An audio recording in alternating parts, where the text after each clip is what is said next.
We're actually going to look at two different ways to save messages for later analyzation here. One of them being the Syslog server, which I mentioned a couple times. We're finally going to configure here, and also buffer logging.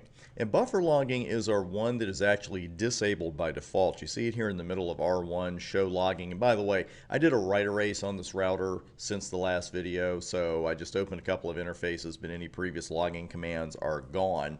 And we see console logging, that's at the level of debugging, the highest level you can set. 29 messages logged, because that's about how many you're going to get. Just started a router up, opened a couple of interfaces, got a couple of messages. And with buffer logging, though, that's disabled by default, and you might be looking at this and saying, okay, that's great, but where's the syslog information? That's going to be at the very bottom.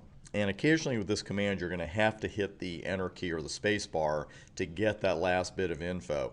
And while we see information here for trap logging, we're trapping it to the syslog server, if you will, the thing is it's really not enabled because we haven't told this router where the syslog device even is. So we will take a look at that in just a moment. But first, let's go ahead and get buffer logging up and running, and I'll show you how to access that info, because first off, it's disabled. We need to enable it, and the proper command is logging buffered.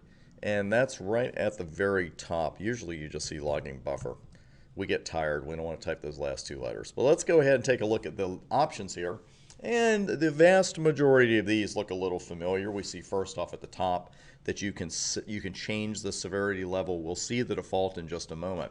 But you can change the severity level numerically. You can change it with the word that is assigned to that particular number. iOS Help is nice enough to tell us, for instance, that severity level 1 is alerts.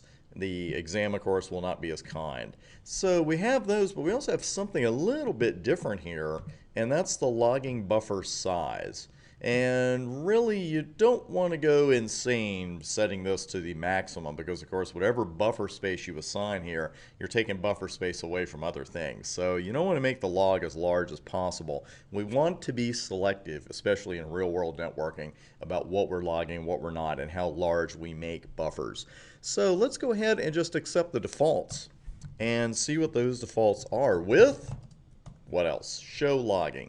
And you can see here in the center that buffer logging is now enabled, and we already logged a message. And XML filtering, not concerned with those right now. We'll save those for future studies. And there's the size of your buffer next to exception logging, and it's 4,096 bytes. Again, you can change that with the logging buffer command. We saw the option right there, logging buffer size, and that is in bytes. So notice here at the bottom now that I have information that I didn't have 30 seconds ago, and that is the log buffer. It's under trap logging. It's at the very bottom, and again, the screen is nice enough to tell us the size of the log buffer right now is 4,096 bytes, and there is the latest message that we got. And it wrote that to the buffer, and if you just have a few commands you think you need to log and you want to read them back to back, this is a great way to go. Nothing wrong with that at all. Again, just be careful about making the log as large as you possibly can.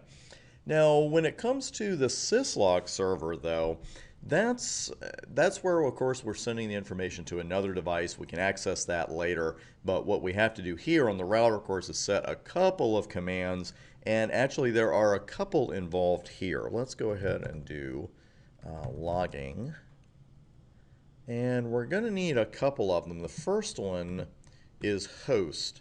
Set syslog server IP address and parameters. Sounds good to me. Now, the other one we might not have to use if we accept that default, but trap is set syslog server logging level. So your two syslog server specific commands, not an easy thing to say, logging host and logging trap. So if you go with logging host here, you're going to be able to put either your version 4 or your version 6 address here, and if you wanted to go with the version 6, just put IPv6 in there and then the now familiar IP version 6 address format. But if we wanted to go with a classic version 4, you could just put 172.12.123.2 if that was the address. And that's it. You've got some extra options here, but again, not something we're going to get into today.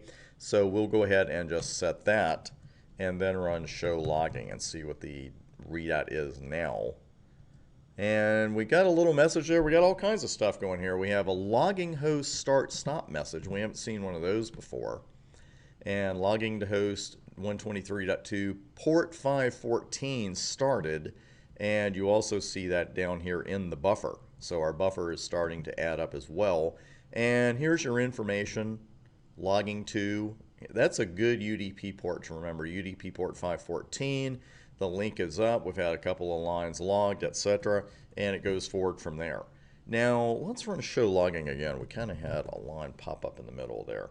And notice now, oh, there it was. Trap logging level informational. It's a little bit different as a default. We see that console and monitor and buffer logging all have debugging as their defaults, but here with trap logging, the informational level is the default level. So if you wanted to change that, all you'd have to do is go in and it's logging trap, and then you're going to have your severity levels. If I want to set that to 3, I could.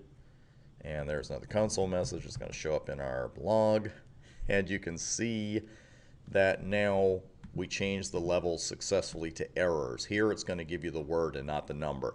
But again, really nothing to it as far as Syslog goes. That's just about it. Of course, it depends on what kind of device you have there as far as the extra configuration goes, but that's not part of our studies right now.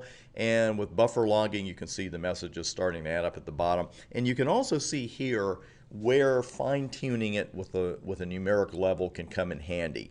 Because if your log buffer is going to fill up pretty fast if you're logging everything at levels 5 and 6, especially 5, and if you're doing a lot of config, you're going to fill it up with configured from console by console. That's going to get a little hard to read after a while. But that is it for logging as far as buffering, logging it to the buffer and Syslog.